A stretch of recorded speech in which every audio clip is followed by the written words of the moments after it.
This episode is brought to you by Progressive Insurance. Fiscally responsible, financial geniuses, monetary magicians. These are things people say about drivers who switch their car insurance to Progressive and save hundreds. Because Progressive offers discounts for paying in full, owning a home, and more. Plus, you can count on their great customer service to help you when you need it, so your dollar goes a long way. Visit Progressive.com to see if you could save on car insurance. Progressive Casualty Insurance Company and Affiliates. Potential savings will vary. Not available in all states or situations. Looking for these better days. It is Friday, September 5th. I'm Scott Seidenberg. It is a football Friday, and here's what you need to know to make today a better day. Our first football Friday of the NFL season, as last night the Eagles defeated the Cowboys 24-20 on the NFL's kickoff game on Thursday Night Football. The Cowboys cover as 8-point dogs, and the game goes under despite a ridiculous high-scoring first half. Jared Smith with me here on this Football Friday edition of Better Day, and I will start with this tweet from last night after the game, Jared, from Evan Abrams of the Action Network, who does great work putting some trends and stats out there. Cowboys-Eagles total was 47.5. Timeout. That was actually bet down because the weather report before the game, was the rain and the thunderstorms and all that. Anyway, total was bet down to 47.5. Let me continue the tweet. Eagles-Cowboys total was 47.5. After 41 first-half points and just 3 second-half points, the under cashes.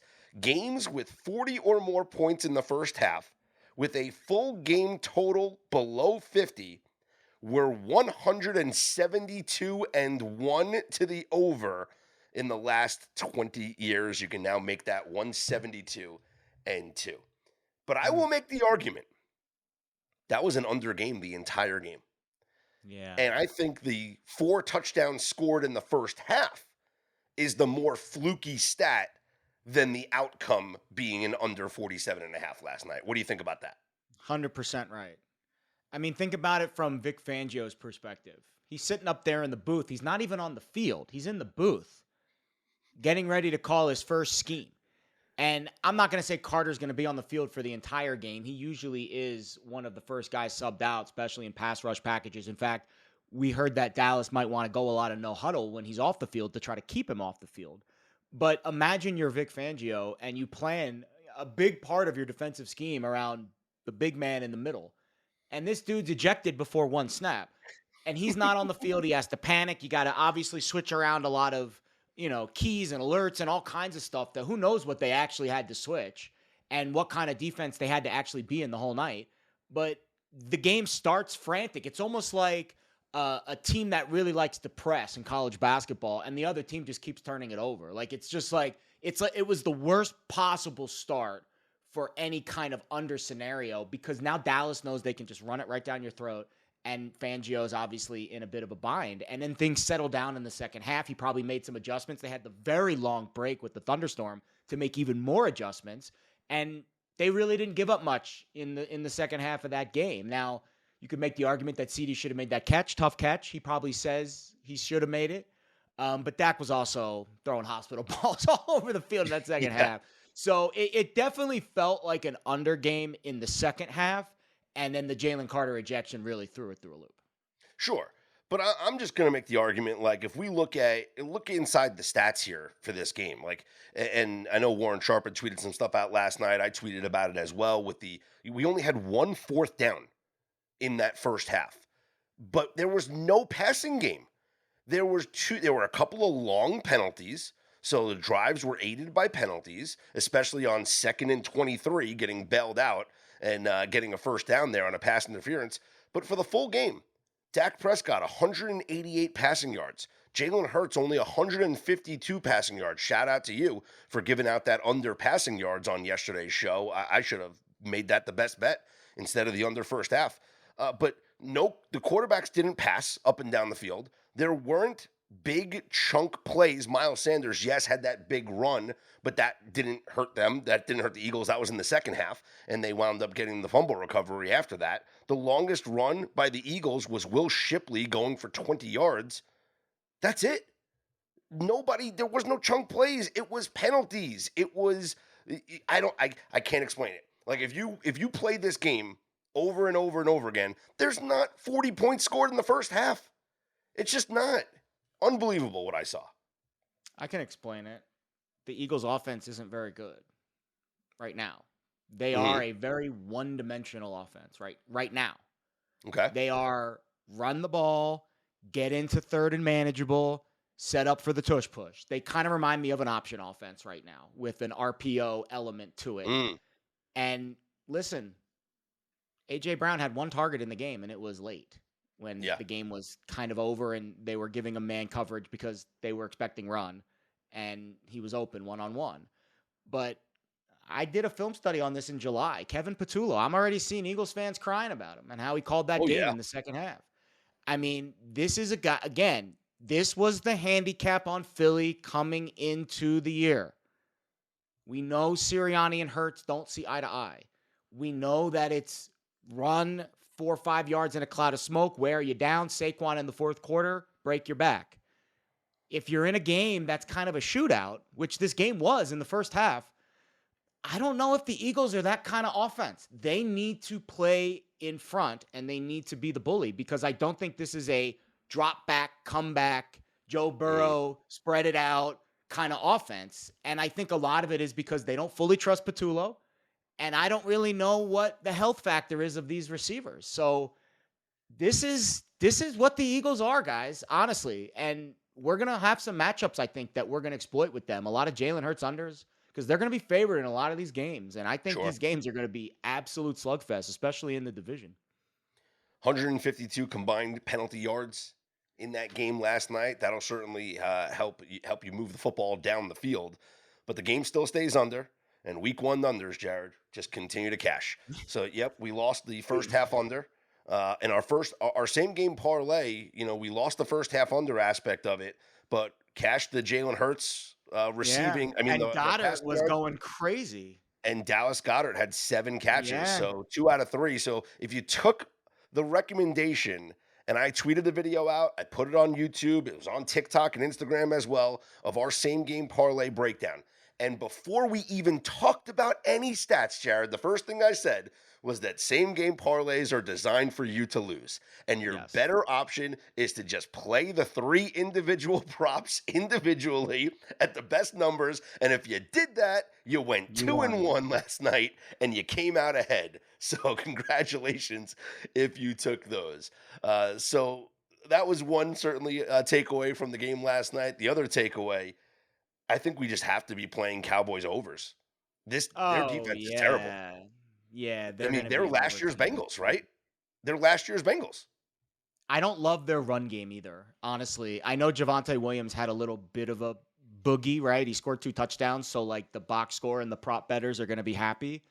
But I was very bearish on him coming into the year. He did not grade out well behind a very good Broncos offensive line last year, and I thought the Cowboys offensive line, not a huge downgrade, but definitely a downgrade from Denver. And I thought there was some wiggle behind him. We saw a little bit from Sanders until the fumble. And Turpin, too, got a couple of carries. So I think Williams is another under for me in rush yards, because I think Dallas, like you said, shootouts, overs, but I don't necessarily think their run game is going to be that dynamic this year. I would agree. Listen, he only had 54 yards in the game. Yeah. And three and a half per tote. I mean, it was a grinder of a game for him. Did you see that? I mean, did you see the stat that they talked about on the broadcast when they came out of halftime, which was the Eagles? It was the first time they allowed 2 rushing touchdowns inside the tackles in the same game in like 3 years. So when you think about, how important was losing Jalen Carter? Well, it was the first time in 3 years that the Eagles gave up 2 rushing touchdowns we inside. Hit our first half under if he doesn't spit on Dak. But to be fair, it looks like Dak was the one who started it. But you never it's always the second guy that gets caught. I thought it was Roger McDowell. There was a second spitter. There was a second spitter. There was a second spitter. That's good. It's a Seinfeld reference. It's Seinfeld. I tweeted out the GIF last night of Kramer getting spit on, and I said he spit on me. That's good. I totally forgot about that. Like, where was like someone should have got That's Someone so should have funny. got Keith on last night, like someone Yeah, should have got Keith on Twitter or that's something. so The funny. Mets played earlier, or did the Mets play? Yeah, we should get. They weren't playing last night. We should have got Keith's reaction to. Why don't you like him? He spit on me. Spit All on right. me. All right. Well, that'll wrap up the conversation for Thursday Night Football because the bulk of this Football Friday episode is going to be looking at obviously the rest of the games coming up here for week number 1, with the exception of the Monday Night Football game. We'll get to that on Monday's episode. We do have another game tonight, so this is great. We have Thursday Night Football, Friday Night Football, college football Saturday night, Sunday Night Football, of course. This is it. This is the best time of the year. And let's talk about where we are with the lines right now for the Kansas City Chiefs and the Los Angeles Chargers in Brazil. And right now we're looking at the line that is Kansas City -3 with a total of 46.5. What do you make of the line and the total here, Jared? Well, I mean, the unders. I had a position on the under from earlier. I mean, they think they figured out the field from what we've heard. I think the obvious angle in this game is what's the travel situation? What's the feel like? Is there going to be any hangover? Any slipper? Like last year, it was a disaster on this field. So you hope they clean that up. You hope that's not a factor. But this total's been bet up a little bit, right? We saw it open 44.5. It's been bet up in the summer to 46 now in that range. So I think under makes sense. Divisional unders make sense. I think both of these defenses are solid. The Chiefs, obviously, without their one of their best receivers with Rice on the suspension. The Chargers without their best tackle. Slater's out for the year. So I think both teams kind of taking a hit on offense. I asked Fez today if he thought this was going to come off the 3. He doesn't think so. Maybe we see a little bit of flutter on the solid 3, but this feels like a game that'll probably close right around there. And I think Chiefs money line is kind of what I heard. Maybe that's a little bit underpriced based off of them being a solid 3-point favorite, but not a whole lot here. I mean, I think this is a divisional game, should be pretty tight, probably pretty reasonably priced, and I think under is the way to look first. Yeah, I would lean towards the under. I certainly like the Chiefs on the money line. Obviously at the best price you can find right now. We're seeing about the 165 range as this has gone to 3. I mean, the line did go up to 3.5, but it came back down, and I don't think it's going to go down even further. Like the best line you're going to get on this game is a flat 3, so 3 -110, and if you can find a money line that is below, I guess, a -165, I would certainly fire on that with the Kansas City Chiefs. And if not, I think I'm okay laying the 3 here with Kansas City. I mean, it's how many times are we going to see a game that lands 1 or 2? It's rare. So I think I'm okay laying the 3 to Kansas City. I obviously wouldn't lay 3.5 because this does feel like a field goal game. But I'd be okay laying the 3 with the Kansas City Chiefs. If that was your only option, would you take it? Yeah, I mean, I think Kansas City wins this game, but I think my better play is a first half under. Yeah. I'm going to be riding a lot of first half unders this week. I think on the BetUS show yesterday, I gave out 15 plays, mostly props, all passing yard unders for the quarterbacks on the props. And then I gave out 1, 2, 3, 4, 5 first half unders. One of them was Dallas, Philly. The other one is this one, Kansas City, LAC. That's the only official play I have on this game from the BetUS show is under 23 and a hook first half, laying $1.15. So that's probably my best bet for this game. I think if it gets up, right, like we think overs are typically the public play on game day, and a lot of these, public rec bettors will bet on game day. That doesn't mean the total will definitely go up, but I would bet more people are betting the over on game day than they were all week long. So maybe this goes up to a 47. And if that's the case, I think that's a good under bet. 272 wins last year in the regular season for NFL teams. 28 of them were decided by 2 points or 1 point. So what's that, like 10? No, less than 10%. No, about I think 10%. I'm okay. No, Yeah. about 10%. Yeah. So I think I'm okay taking my chances on, laying Yeah, the I 3 think with the Kansas 1 City. and the 2 are becoming more popular now because of the extra point stuff and the 2-point conversion stuff. So Yeah. I mean, I think if I had to choose, they both seem like the same bet. I would rather just play Chiefs money line. The I don't mo- mind laying the extra juice. It's Yeah. more about what is the proper split. Is the 3 and the money line priced correctly with the delta? if it is, or if it's slightly shaded towards the money line, I would prefer to bet the money line. Yeah, that's a great point. Great point doing the math there.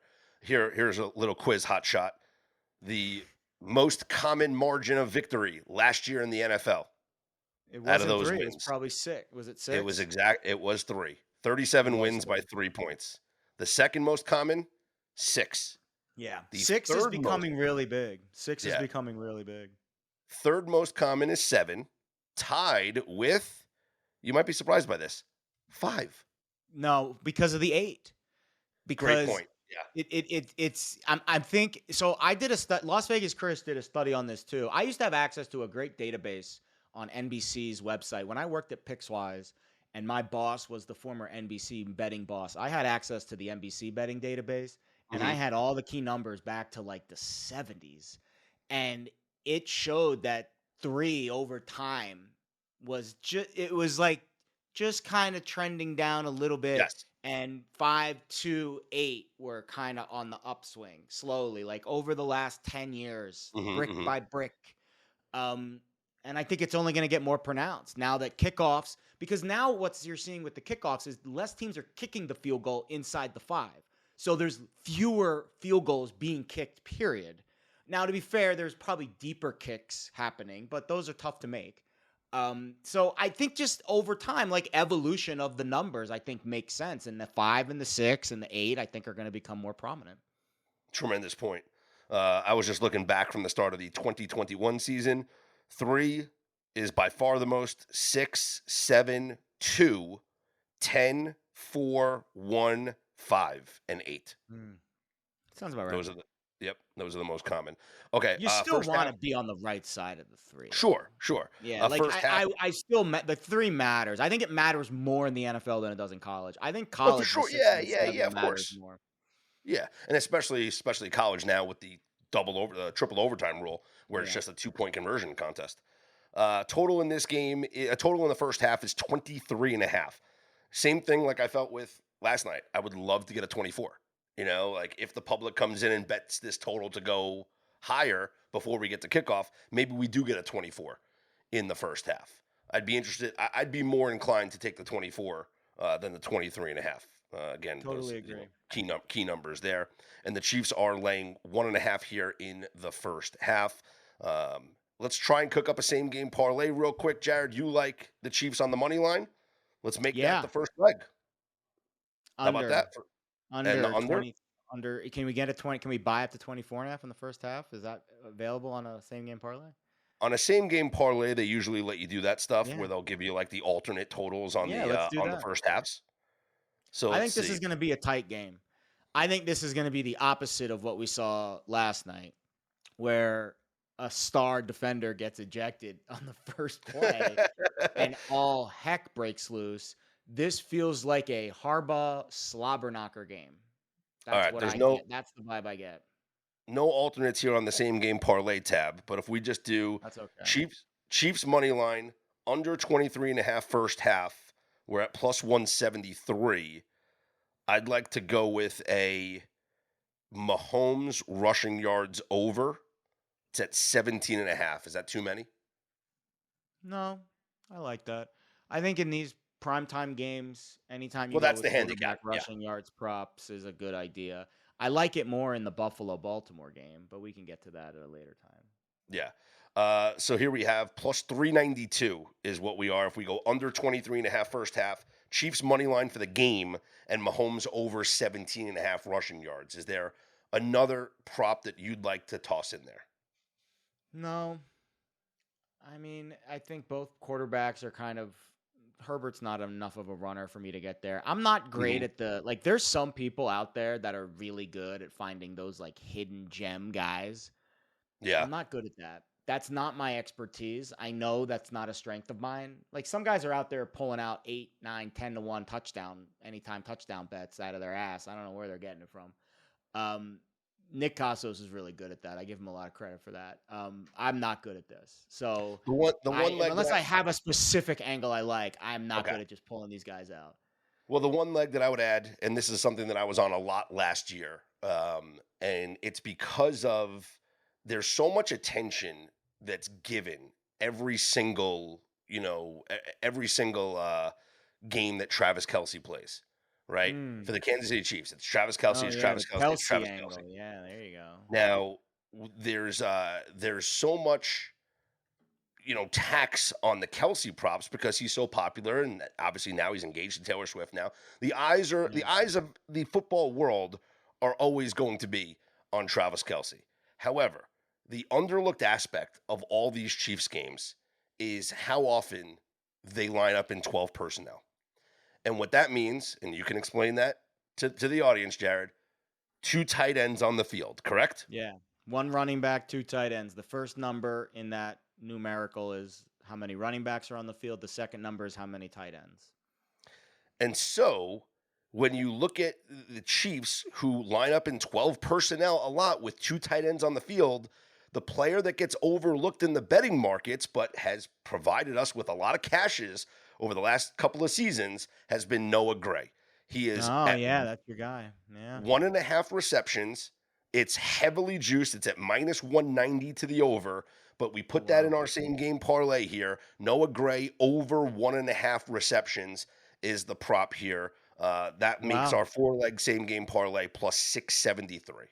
Yeah, I can't argue with that. I mean, 4 legs for 6-1 is not gonna. I'm happy with it. You're not gonna get a lot of retweets on that one. You gotta get like the 40-1. You gotta get like a 40-1 banger. In order for you to get there. But I think it's a safe play for sure. I think the Chiefs are winning this. I mean, do we really trust the Chargers to win this game? No way. No. The biggest concern is, of course, that first half under. I agree. I'd rather have 24. Maybe we'll get one. Maybe one will flash. Maybe we'll get some over money before now and kickoff. Chiefs, the last season, 7th most plays in 12 personnel, just right there with the Tampa Bay Bucks, who were 6th. Yeah. They ran. What if Kelsey's better this year? What if that's the scenario I've heard flown around? What if he's better this year and he's a stud again? Like, you think he gets like the married guy boost, the proposal boost? Like, now he's not carrying the weight of the relationship now on him. Knows this is his last year. I think this is 100% his last year. Come on, Travis. Be real with us, bro. This is your last year. He was asked about that in the press conference, and he did say that this is the last year of his contract, but he said he feels young. He said his body feels great, and so he wouldn't comment on his future in that aspect. But, I mean, come on. The guy's about to be My Mr. body Taylor would Swift. feel great, too, if I was dating Taylor Swift. I'd feel awesome all the time. Good for him. There you go. So from an individual prop perspective and from a best bet perspective, I think you and I are both in agreement. We're on the Kansas City Chiefs on the money line here. It's juiced, but they're the right side of this game. They're going to win this game. If you can find a good price out there, then definitely bet it below. Certainly minus 165. That's the one you're looking for. Yeah, or below. Anything below is just. Of course. Fire. I wouldn't, but I'm saying that to me, minus 165 is the fair price for a 3. Yep. And if those two are the same, I'd rather have the money line. Yep. That's a great point there. And then for the same game parlay here, under 23.5 first half, Mahomes over 17.5 rushing yards, Noah Gray over 1.5 receptions. I really like the Gray receptions prop by itself, but maybe not in week number 1. I got to see how the Chiefs line up and play this and see what the usage rates are to start this season. But I can't wait to watch this game tonight. I'm curious about Omarion Hampton, who he's now going to be the starter for the Chargers. And I think the bigger thing for me, Jared, and we talked about this before when talking about the Chargers, how do they handle this travel to start the season? This is a brutal travel schedule to start the year. We're talking about multiple cross-country trips after this Brazil trip. That's not fair. Tough. So it's really tough. Let me pull up their schedule matrix. I didn't think of that. Well, here, I'll read it to you right now. So they have this game in Brazil. They have the game in Brazil. Then they come home. So you have to travel home. Then a quick trip to Vegas to play the Raiders. Okay. Then you're home against the Broncos.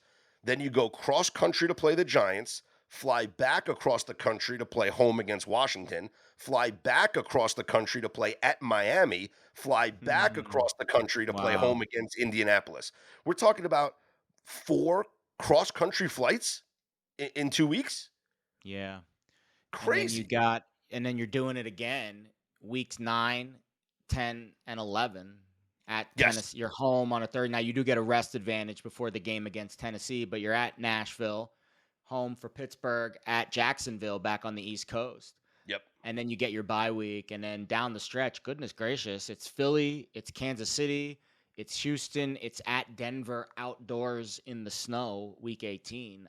I'll be honest, I bet under 9.5 wins on the Chargers. I So did did I. not see it with the Chargers this year. And now you get the Slater injury, and Mhm. Herbert can't win games in the fourth quarter. I mean, it feels like a really easy under for them this year. Good call on the travel. And if you look at the article up on betterday.com with the division winners and the playoff teams, I did not pick the Chargers to make the postseason. No, The I wouldn't either. travel and the Slater injury is just way too much to overcome, in my opinion. That being said, we do have the stats of Jim Harbaugh, 5-0 ATS in week Yeah. number 1 in his career. Super short sample. They played the Raiders and Aiden O'Connell and Gardner Minshew last year. Mhm. So you kind of throw that one out. And then that was his first game with the Chargers. All the other games Yeah. were with the Niners. So Yep. I don't really put much in that. Very short It is sample. it is a short sample. The larger sample is his brother, John Yeah. Harbaugh, With the who same is team in the same era. 12-5 ATS in week number 1 with a cover Yeah. margin of 9.9. I mean, all this Mm. guy does is win, and it makes sense, right? Because for years we talked about how the Ravens played hard in the preseason and how they had that long winning streak over the past, over multiple years in the preseason. So it makes sense in week number 1 they come out prepared and ready, and they Yes. cover week 1. It makes a This boatload of game sense. feels like Texas, Ohio State, though. Both teams are probably in the playoff no matter what. Yes. So it's more about the revenge for Baltimore, you would think. That's the way I see it. Coin mean, flip these- game. Both teams very evenly matched. Very tough to predict. It's Feels like they're both going to win their divisions no matter what happens in this game, barring injury, of course. it's the preview of the AFC Championship game, in my opinion. Could And be. the winner of this game will have the home field, and the winner of this game winds up. That could be the reason to really be up for it, Yeah. because conference record might not matter and the head-to-head will. Yeah. This game will decide. It's crazy because it's week 1, but this game will decide the number 1 seed in the AFC and home field in Wow. the AFC Championship game. It's a good point. But still, it doesn't really matter. I mean, let's be honest. If the Chiefs go into either Baltimore or Buffalo, I'm still betting the Chiefs that week. Especially if they're a dog. Well, I actually have multiple bets here before the season started on the Bills to be the AFC number 1 seed at plus 195 and the Bills at plus 350 to have the most wins in the NFL. Yeah. So it starts The here AFC with this East week might number 1 suck. game. The AFC Starts here East at week might number 1. really suck. But what I've always said, though, and I'll repeat this now, is the way to play both of these teams is you wait till after this game is played and you You bet buy the the loser. loser. Yes. You bet the loser to win their division Great call. because you will get a reduced price on both of these teams when they lose to win their respective divisions. I hope Now, it's Buffalo. I hope it's Buffalo because that Yeah. one feels more certain to me. Where Baltimore, meh, there's a couple of teams that could get hot, but the Jets, the Dolphins, the Patriots, yeah. no. Yeah, people commented to me. They laughed in my division winners article when I did the AFC, and in every division, I wrote the competition, and I gave an argument for maybe like the other teams that people are picking, and in the AFC East, I wrote the competition none. None. There is none. There's none. I There's really think it's New England, which I don't think they have the stones. I No. think they're the only team that has any semblance of starch with Vrabel. Yeah. And talent, right? Like the Jets have some starch, but now they just lost one of their best offensive linemen. Like they needed to run the ball, and now I don't know if they can. The Dolphins two is going down at some point. Yeah, Bills minus 330 to win the AFC East, but if they lose to Buffalo here, or if they lose to Baltimore here, you can probably get below 300, and I still think that's a buy price on the Buffalo Bills. So wait to see who wins that game and then bet the loser to win their division after that game is over. All right, Jared, let's run through the schedule here for these games coming up on Sunday, and we'll get quick thoughts, quick leans, and we'll talk about some of the interesting line movements. Now, this one, as we fast forward to Sunday here, is fascinating. Someone's got to explain this to me. The Steelers are now only a 1-point favorite over the Jets. What happened? Really? I have Yeah. no idea because we did the show with Fez. And are you sure you're not looking at the first half? Oh, I might be looking at the halves. Give me a second. I was like, this is approaching a pick 'em here. You're No, right. no, no. Yeah, that There had to we be the go. first half. I saw 3 this morning, It's 3. Yeah, flat. a soft 3. All right, so let's rewind that. Here we go. So we'll go to Sunday, and the Jets are 3-point home dogs to the Pittsburgh Steelers. There are 2.5s out there in the market. That is correct. Some books do have 2.5, but the Steelers laying 3 at the Jets. Look at this low total of 38. Now, I'm not Yeah. one to say I'd like to tease up from the number 3 because that just makes no sense. But if the line's 2.5 and I'm teasing up to 8.5 with a total that's at 38, I feel okay with that. But the loss of Elijah Vera Tucker for the Jets on their offensive line, having to replace that just a couple of days before your season opener, that's not conducive to success. And I honestly just don't know what I'm going to get from this Jets offense this season. So They're going to run the I mean, ball. That's what yeah. they're going to try to do. Fields can't throw. Wilson, we were at the Durango the other night, and I was getting frustrated with my fantasy football draft, and I just quit because it's not for any money. It's just my football coaches. I put it on auto pick. Of course, they gave me Garrett Wilson. Yeah, I have him too. I mean, you would think that that's the guy, but I don't trust this Jets offense at all. I bet the Rodgers passing yards under because of the preseason angle, which was fantastic tonight. Both quarterbacks that didn't start week 1 in the Thursday night game stayed way under their passing yards, prop by 50-plus yards each.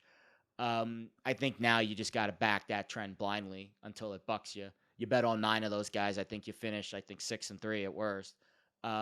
So Rodgers has to be on your under list. You want to go first half under with a 19? I mean, one stupid play screws you. Mm-hmm. I think the only real betting angle for me is that Rodgers under. I like it. I think that's the play here. Because especially if the Steelers do build up a lead, they'll just run the football as well. And I think Aaron Glenn, who is a secondary guy, will be able to coach that secondary, and Sauce Gardner should be able to take away some of the DK Metcalf stuff. So they'll be feisty on defense this year. Yeah. I don't know how successful they'll be, but they'll be feisty. Yep. So I like that. Actually, I like that bet. Aaron Rodgers to go under his passing yards.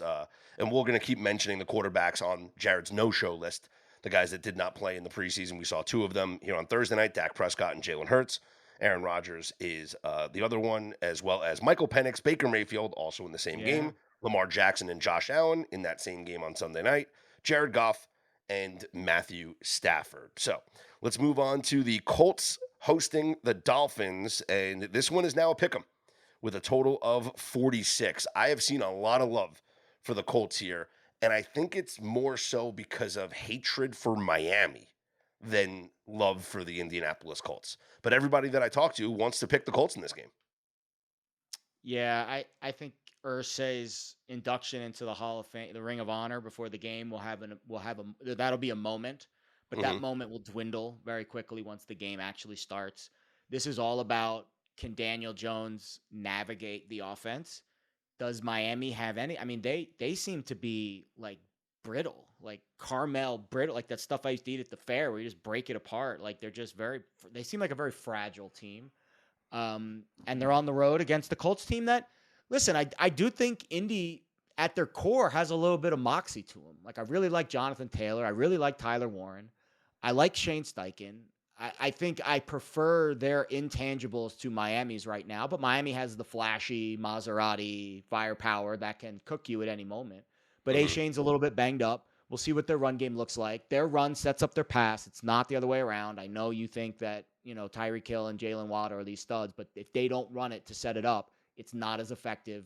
They love play action and then getting those windows where they're just cooking people in those slots. But if they can't set up the run, then the play action doesn't matter. So lean Colts, but at a pick 'em, it's probably a coin flip game. Do you think Minkah Fitzpatrick has an impact on this Miami defense? Probably. Yeah. He's a good player. Yeah, I would say yes. I mean, I have no idea how much, though. Sure. I mean, I would say I would hate betting an under indoors with the Miami Dolphins. You lose Ramsey, so it's a wash, I would say. Yeah, it's a fair point there. Okay, Jacksonville hosting Carolina. Jacksonville now 3.5-point favorites, total of 47. And this is on my caution list because of the rookie head coaching trends. And if you didn't read that article up on betterday.com, it's under the research and analysis tab. You can look at week 1 coaching edges and coaching fades. And what you'll see there is rookie head coaches don't exactly do well. And they don't do well as favorites. Now, we only have one rookie head coach that's a favorite this week, and that is Liam Cohn of the Jacksonville Jaguars. At 3, I like it. At 3.5, I don't. By the way, rookie head coaches, this is the biggest trend. They are 14-6 to the under in game 1 since 2021. Make that now 15-6 with Brian Schottenheimer cashing the under in the Thursday night game. Interesting. So, rookie head coaches going under 15-6 now in their week 1 games since 2021. And this no real strong opinion for me. This here. would be a game. Same thing with the Jets Steelers. This would be a game that qualifies in that as well. Yeah, I don't really have a strong opinion here. I think Carolina, you want to take the points, but Yeah. the age-old cliche is 3.5, you take the favorite. 2.5, you look to the dog. So at 3.5, you're looking for a reason to bet the favorite first. Yeah. But I don't have that reason yet. I'm not laying it with a rookie head coach in his first game north of a field goal. So it feels like a pass. Yeah, I agree. I have no strong opinion here on this one. I do on the next one, however, though. Giants at the Commanders. Commanders -6, total of 46. Now, this is one where I'm going to apologize for saying it like I always do.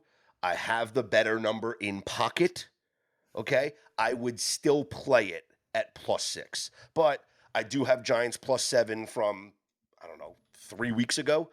And it's because of, I think I've been one of the people that's highest on the Giants in this space than anybody. I already bet them over 5.5 wins. I love this defensive front with Carter now, combined with Burns and Thibodeau and Dexter Lawrence in the middle. And I think that all the love for Jackson Dart in the preseason just has to make you even more bullish on the Giants, because that means that even as good as he's looked, Brian Daboll still feels that Russell Wilson gives them a better chance to win. So you got to be excited about Russell Wilson leading this Giants offense. And remember, they should have beaten the Commanders last year. They didn't have a kicker in that game. So it's not like they haven't played Jaden Daniels and haven't been successful against him before. They had no quarterback play last year. Now you have a competent guy in there in Russell Wilson. I love the Giants here, plus the points. And Jared, I want to try and do this every single week. Give you that dog kind of sprinkle, right? Yeah. This is the dog sprinkle. Giants money line is the dog sprinkle here for week number 1. But Can't Giants argue with it. +6. Giants +6 is my best bet. That's going to be a recommendation for me. It's going to be up on betterday.com. We are in on the Giants plus the 6 points. I took 6 at Circa a few days ago. I gave out 6 on the BetUS show today. One of just 2 sides. I was mostly props and totals on the show today. Yesterday, excuse me. I was mostly props totals. I think sides I'm going to try to give out at least 1 per week. This was one of the 2. The other one's also a dog that I like a little later in the show. That also could be a dog of the week. But yeah, you can't argue with that. I think the Giants defense is legit. I think they'll keep them in a lot of games this year. I think Daboll just like squeezing every last drop out of Russell Wilson that he possibly can. And then eventually at some point, you'll probably see Jackson Dart. I have no idea when, but I'm assuming at some point he'll get a chance. I don't think you trade up in the first round for him unless you want to at least give him a chance. I don't think it makes sense to start him week 1, week 5, but week 12 maybe if you're 5-7 or something, maybe, 4-8. Yeah. But I think at some point you'll see Dart, but I think Wilson can operate the offense, and I think the defense will keep him in games, and divisional games tend to stay under. They tend to be closer games week 1. So makes a ton of sense why the Giants are going to be in this one. This is on my Circa card. So the Giants +6 did make my Circa card. Probably However, I have here in front of me the last man standing contest lines. Oh, And yeah. I got to go over to stations tonight and drop those off. this would have been my last man standing selection here for week number 1. But on this STN Station Sports last man standing sheet, it is 5.5, Jared. Now, I still might play it. What do they But- have the Texans at? They have the Texans at 2.5. Oh, God. I know. Those are the two plays. I know. They know. They're sharp. Those stations are sharp. That stations guy, what is it? What's his name? The guy who runs the stations book? I forget his name. He's always Which on VSiN. one? I forget. Chuck Esposito runs the Red Chuck Rock over there. Esposito. I Yeah. always did segments with him. Great guy. Shout out. If Chuck, if you're listening, I know you like to consume the content. You're a great dude. Did a lot of segments with you. Shout out. You guys are super sharp over there at stations. Yeah, we love Chuck. I should be talking to him this weekend, and I'm going to let him know how much that pains me. Let him know I said hi. He's a good dude. And and say, screw you, Chuck. We want Yeah, 6 yeah. with the Giants and last man standing. Please, I would have easily filled out my sheet on that already. 100%. Or Texans number 2 option. Can't play that either. Got to go to the third string. What's the third string's choice? But let's see. Yeah, we'll have to figure that out. I can tell you what it is for me, and it's unpopular. And you know what? It's our next game. So let's talk about it. The Get right into Cincinnati Bengals laying 5 now Oh, against shit. Cleveland. 5.5 most books. Circa is at a 5. Jared, Uh, it's the only time where a favorite is going to be the contrarian play. Everybody is on the Cleveland Browns in this spot. Oh, yeah. You got to play Cincy then. The narrative of the Bengals always starting the season slow and losing outright to the Patriots last year and eliminating everybody from Survivor. This whole idea of Zach Taylor, the record in week number 1, right? Like, oh, it's so bad. We have to fade the Bengals. What did they do this season as opposed to what they did in previous seasons? They played their starters in the preseason. They did. Joe Burrow and the starters played in the preseason this year.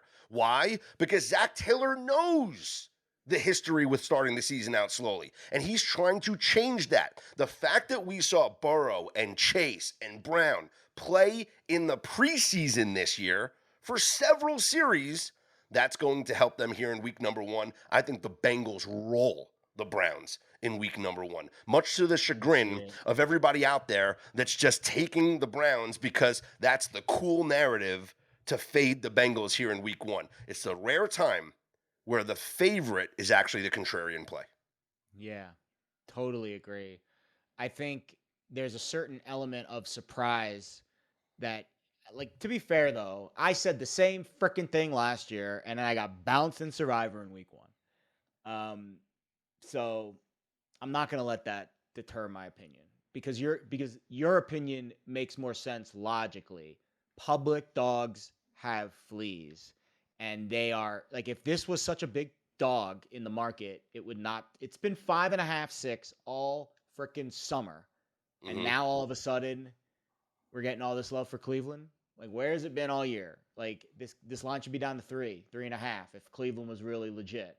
Because it's a home divisional underdog in week 1, and those puppies tend to cover. I think it's like 27-15 over the last 20 years. So it feels too easy. It feels too easy. Cincinnati's defense, though, looks so bad in the preseason. They were awful. Yeah, but is Joe Flacco going to beat me? I mean, come on. Oh, my God. Famous last words. Yeah, they did look so bad. I think your line of thinking is spot on with this game. I cannot think of a logical reason outside of Cincinnati starts slow that the Bengals shouldn't be up Cleveland's ass in this game early. But I don't know. These games are weird. You saw what happened tonight. Some dude got spit on, and the whole game got thrown off before the first snap. Hey, if I'm Joe Burrow, I'm pulling a Dak Prescott and getting Myles Garrett out of the game. Try to get Myles Garrett to spit on you before the game. hey, Tua over here, Myles. come get some, bro. Let's get you out of the game. How about Dak? That's an all-time move by Dak. That's an all-time low-life move by Dak. Great job, fantastic. Dak. You almost won the game. You almost stole a game by getting the best defensive player ejected before the first snap. Fantastic stuff. All right, Arizona at New Orleans here. Arizona's laying 6.5. It's Spencer Mm, Rattler, but can we lay 6.5 on the road? yes. Yeah. Yeah. Well, let's leave it at this. You couldn't pay me to bet New Orleans in this game. No, of course not. I need to see what this team look. Now, maybe they're the spot. Maybe this is the spot. I asked Fez this on the BetUS show. I said, besides Denver, is Mhm. this the most popular Survivor play of the week? And he said yes. Yes, it has to be. So maybe this is right. There's always one popular Survivor play in week 1 that goes down. Yes. Maybe it's Denver. Maybe it's Arizona. But I think New Orleans is let's leave it at this. My quarterback ratings, Rattler's the worst starter I agree. on my quarterback ratings. Mhm. So he's the worst. They have the worst starting quarterback in the league. That's all you guys know about New Orleans. Yeah. And a rookie head coach. And we And a don't know what rookie to head expect. coach. And we always say with Arizona, right? Kyler Murray, they're good in the beginning of the year, but at the end of the year, that's when they fade. So teams catch up to Kyler. I mean, once Call of Duty comes out, like his play just goes down the drain. So we'll I don't know if I want to lay 6.5 on the road here, but it would be the only way that I would look. But I might just stay away. Elsewhere, we got the Patriots hosting the Raiders. Patriots 2.5-point home favorites. This is a spot where I'm taking the dog. I like the Raiders. I think this is, you mentioned it before, 2.5 lean dog, 3.5 lean favorite. This is a Yes. 2.5 dog that I like. I think that all this love for Vrabel and the Patriots is way too overblown. And I think when we talk about, and you mentioned it before, the upgrade that teams get with the coach and quarterback situations, the Raiders with the significant upgrade with Pete Carroll now and Geno Smith. Significant. And I know what Amari Cooper retired yesterday. Who cares? He was never a part of the team anyway. But this team's loaded on, on the defensive front, certainly. Crosby is a game changer. And I believe that Ashton Genty is the real deal. And I wouldn't Yep. be surprised if he runs all over this Patriots team here in this game. So Agree. I'm taking the Raiders and I'm taking the points. I might, they're an interesting teaser piece for sure, pushing them up. But I might consider Raiders on the money line as well. Yeah, you can make a case for the over. Actually, I think that's the one vibe I have in that Arizona-New Orleans game. I could see, Rattler being so bad that it actually sets up Arizona to score, quick scores. Same thing with this Vegas-New England game. I think both teams, especially the Patriots offensively with McDaniels, that's a really interesting sub-narrative to this game. McDaniels, former Raiders coach, now he's the OC at New England. He's probably going to want to shove it up Mark Davis's Tookus. I could see this game having a little juice to it for an early 1 o'clock, out of division game. So over and Raiders, dog over, I would say. All right, interesting. I didn't think about the over from that aspect, but yeah, I guess I do. I think Drake May certainly can run and make things happen with legs for sure. The Raiders' So, yeah, offense can be significantly better this year. Yes, I would agree with that. So yeah, you're right. I think we can get points here in this game. All right, this one is screaming points just because these teams always play overs, and it's Tampa Bay against Atlanta. Right now, Tampa down to a 2-point favorite, total of 47, Jared. I got to go under, though. The no-show list game. Both quarterbacks on the no-show list. Yep. Why the heck did Penix not play in the preseason? Someone explain this to me. Wirfs is out. You got Godwin out. Egbuka's a stud, but I think the Bucs are going to lean on the run. We know the Falcons love to run the ball, and Penix not playing in the preseason is just weird. So I think this one might stay under too. Divisional game under. I bet first half under, and I bet both the quarterbacks under their passing yards props. I mean, yeah, I don't necessarily hate that. Here's the thing: I was really on the Bucs bandwagon.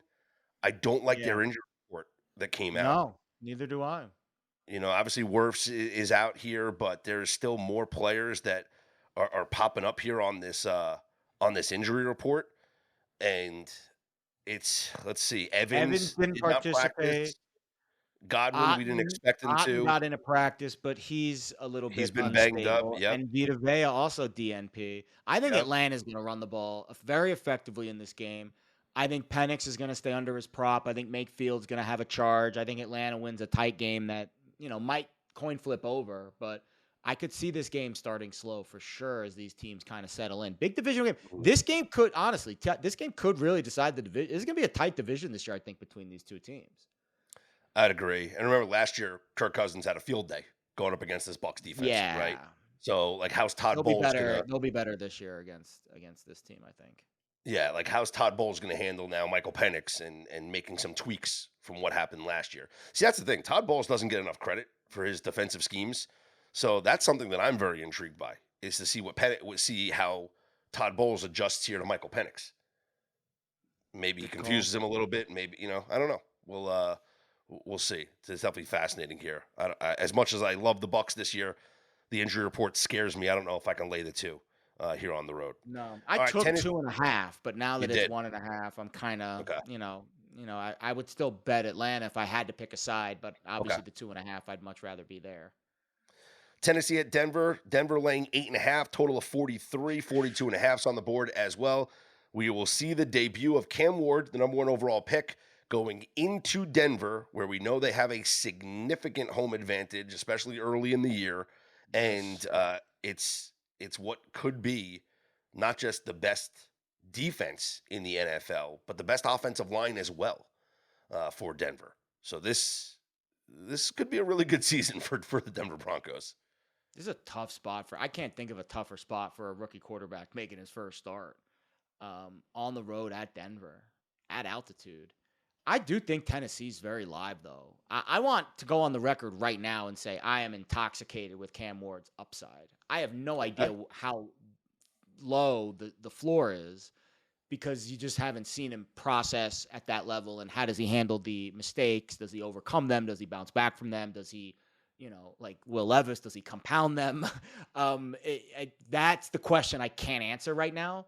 But because of how bad Levis was last year, if Ward is just average, I think the Titans are a much better team. Because when your quarterback is not hurting you, that picks up the morale and that picks up the rest of your teammates around you. So I really am intoxicated with his upside too. So if he's able to capture some of that upside and all of a sudden the Titans are like, holy crap, we got ourselves a quarterback, the team rallies. So I think Tennessee, now this again is a brutal spot, but I am intrigued with this Titans team this year. How do you feel about the total 43? It's 42.5 is really low, but if we think Cam Ward can put up points, I mean, Bo Nix, we know what he can do in this offense. I mean, maybe this game goes over. Maybe. Fez gave out Nix's attempts under on the show yesterday. Okay. And, that's more of a game script play. Yeah. I see it. But also, I was doing a lot of research on Denver in the offseason. They kept the shackles on him, actually. Let me see if I can find that nugget. It was a really good nugget on Nix's first half numbers last year. And I think it was just because of the fact that they did not want to really put a lot on his shoulders. Yeah.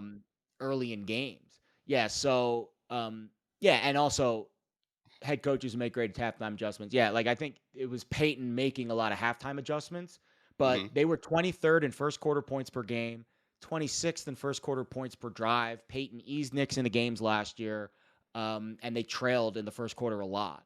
So maybe that changes. Maybe they take the kid gloves off Nix this year because it's a second year and they're excited and they love their defense and they got RJ Harvey. But yeah, tough spot for Cam Ward. All right. 8.5 is a big number though here. So keep an eye on this. San Francisco at Seattle. This line is now down to 2. San Francisco laying 2 total, a low total as well, 43.5. And the big news Thursday was the appearance of Christian McCaffrey on the injury report, limited with a calf issue. I don't know what to believe anymore about San Francisco 49ers injury reports. I mean, McCaffrey could be just fine, or McCaffrey could be out for the season. No, I don't think that's going to happen, but I don't know what to make of it. I loved San Francisco. I love them this season. I love them in this spot. I was going to lay it here, but this McCaffrey injury report, I need some clarification. I need to hear from Kyle Shanahan here for the rest of this weekend. You're not going to. No? This injury, it's insane. So the NFL does their injury reports. I mean, the Niners, it's like half their team. It's insane. It's crazy. Yeah. What the hell is going on? This was exactly what happened last year what the hell is going on in San Francisco? This is crazy. Did like a voodoo doctor come in and like it's crazy. Um, I at this point, like you just have to pray that they get healthy, or Mhm, else Seattle and the under is definitely the play here mhm. because you would think the Niners defense. I think Salah's a big upgrade over what they had last year, Yes. so I think the Niners defense will rally. Divisional game, you lean under. You don't trust Darnold. McCaffrey's hurt. You like the Seahawks defense anyways with McDonald. Like it just feels like that's the trend, the direction that the market's going to be going in if this McCaffrey injury gets any worse. I would agree with that. Monitor that situation over the next couple of days here. Detroit at Green Bay, fascinating game. Packers laying 2, total of 47.5. And I'm going to lay it. I'm going to take Green Bay here. I Yeah. know that it's an attractive option to take the Detroit Lions here on the road, but I'm very high, as I know you are, because you have them in the Super Bowl, on the Yep. Green Bay Packers this year. And I think the addition of Parsons is massive. We saw him working out yesterday on the field, like throwing the medicine ball. You don't do that if your back is really having an issue and you're not gonna, you're gonna be hindered at all in the game. Like the way he was throwing that medicine ball, dude, his back is okay, right? So I think he'll be fine. And I think that Jordan Love needs to start the season off with some positivity. He I needs to agree. kind of get in a good rhythm here, get in a positive mindset. And I think the Packers start off the season with a bang here with a big statement victory at home against Detroit. Yeah, Goff under for me, passing yards. I think I got 240-ish, maybe 241. Um, but here's the thing about these passing yards unders. Actually, I haven't bet this one yet. I did give it out on the show, the BetUS show on Thursday. I Mhm. didn't bet it yet. Why haven't I bet it yet? A lot of these overs are going to get bet up on Sunday because people love to bet the over. Yeah, they love So their fantasy if you teams. know Yep. exactly, so if you know, like we've been telling you for weeks now, we like these quarterback under props. Don't be in a rush to bet them Hmm. because the numbers are not going to crash down magically on Sunday. They're only going to either stay the same or likely go up a tick. So no rush, but Goff under 240 feels like a good bet. I wanted to bet the first half under or the full game under, but I didn't because Dan Campbell is a freaking nut job and he's going to go for it on every fourth down. And Hmm. I don't want to be on an under when this dude doesn't punt. So I abstain from that, but I think the Goff under makes sense because of the no show list. Yep. And I the would be on coordinator, that. Ben Johnson. Both of those things, I think, are a tandem here that make me want to bet under on Goff. Which is unbelievable that he didn't play in the preseason with the new offensive coordinator. Yeah, I don't understand the preseason thing. If I was a head coach of a team, I would want my guys to at least practice, warm up like we're going to play a preseason game. Go through some kind of motions. So the first game is not the first time that year you've done that in a stadium. I'm sorry, but the dual practices don't count for me. They're practices. It's the AI thing all over again. It's practice. Play in the game. Yeah, I would. I tend to fall on your side of this argument every single time. Okay, Houston at the Rams. Stafford will play. Rams now -3. There were a couple of the 2.5s are all gone. The 3.5s are gone too. Is at 3. It is juiced though, so the 3.5s could be coming back. So 3 -120, total 43.5 here. At 3, I Mm. like Houston. Yeah, 100%. In fact, Yeah. the Splash Sports pool that I do, by the way, join that. There's a massive overlay in our Splash Sports pick'em, by the way. Massive, Guess massive where you're not overlay. allowed guess where you're not allowed to participate in Splash Sports from? In Nevada? Las Vegas, Nevada. You go to I tried California. to sign up. I tried to Drive sign up for your across. contest. Let's go drive across the border. We'll go to Joshua Tree for the night. And we'll hang out there. No. Um, they're giving me 3.5 in that pool. How about that? That's great. Um, Listen, it's yeah, only you half an hour gotta to get the take. Prim. I can get to California in 30 Yeah, you minutes. get to I'll be all right. California pretty quick. Yeah. But you gotta take the points here. You gotta take the Stafford under. The dude hasn't even not forget playing in the Yeah. preseason. Dude hasn't practiced. Hmm. Like I just if he goes off for 300 like he did last year in the Sunday night game, the return game to Detroit, he was one of right. There were two quarterbacks on the no-show list that went over their passing yards prop last year. One of them was Lamar Jackson. They were behind against Kansas City, and he had to chase the game. He would have Hmm. went over even more if Isaiah Likely was wearing white cleats. But the other one was Stafford, who I think had like a 300-yard game. So yeah, like he could just roll it out and drop 300 on us, but prove it to me against a good Houston defense. Yeah. Yeah, at the 3, I'm on the Texans. And if this thing gets to a 3.5, I'll gladly say thank you. So the fact that I Yeah. see a 3 minus 120 makes me believe that we could be headed that way if more money comes in.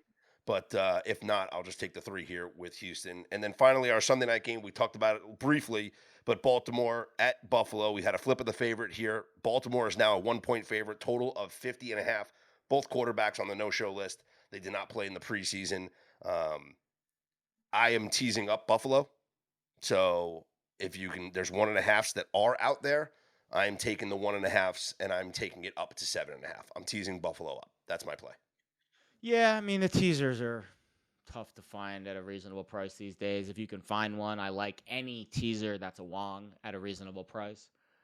That's wake up, people. That's why the teasers are priced the way that they are. It's not because people are taking 4s to 10s. They don't care about that. They don't care about that. It's because people have made a living over the years at minus 110 or even minus 115, kind of minus 120, but not as much, taking the 1s and the 2s to 7.5s and 8s. That's how you make money on teasers. So if you can find a minus 120, minus even 125 max, but now it's like minus 130, it's tough. They're really it's like the pizza in Vegas Strip. You can't buy a good slice anymore at a reasonable price. But I will say this, though, and shout out to our listeners, because a lot of listeners did tweet me and even got some DMs as well that people have access and people have books, offshores, people have PPHs, people have books. Bet the teasers at minus 126 points. Yeah. Hammer away, friends. Have a blast. And some people have and some people still have access to minus 110s. That is a gift from the gambling gods at this stage of where we are in the markets. I know. That is rarer than, I don't even know, the rarest metal on earth. Vibranium for you Marvel fans out there. We'll get to the Monday Night Football game coming up on Monday's episode. This was part 1 of Football Friday. And this is what we're going to do here on Better Day on this podcast feed. We are going to split up Football Fridays into part 1 and part 2. Part 1 of Football Friday is going to be out normal as you normally get it. So you wake up in the morning, it's out. It's out at every Monday through Friday, 5:45 a.m. Eastern time. So 5:45 a.m. Eastern time, it is published. The daily newsletter goes out at 6 a.m., so you get that in your email inbox as well. Football Friday Part 1 will be out as normal. A little bit later on in the morning on Fridays will be Football Friday Part 2, and that will be solely for college football. So Football Friday Part 1 will be a recap of the Thursday night football game of the NFL and a look at the NFL weekend. And then Football Friday Part 2 will be a look at the college football games. Simple enough, right, Jared? And you get 2 for the price of 1. 2 for the price of 1. And you know what that price is? $3.99. So subscribe to the podcast. Subscribe to the podcast wherever you get your podcasts from. Make sure you check us out at betterday.com. We will talk to you on Football Friday Part 2, breaking down some college football. Follow Jared Smith on Twitter at Jared Smith Bets. You can follow me, Scott Seidenberg, at Scott's On Air. Here's hoping you make today and every day a better day.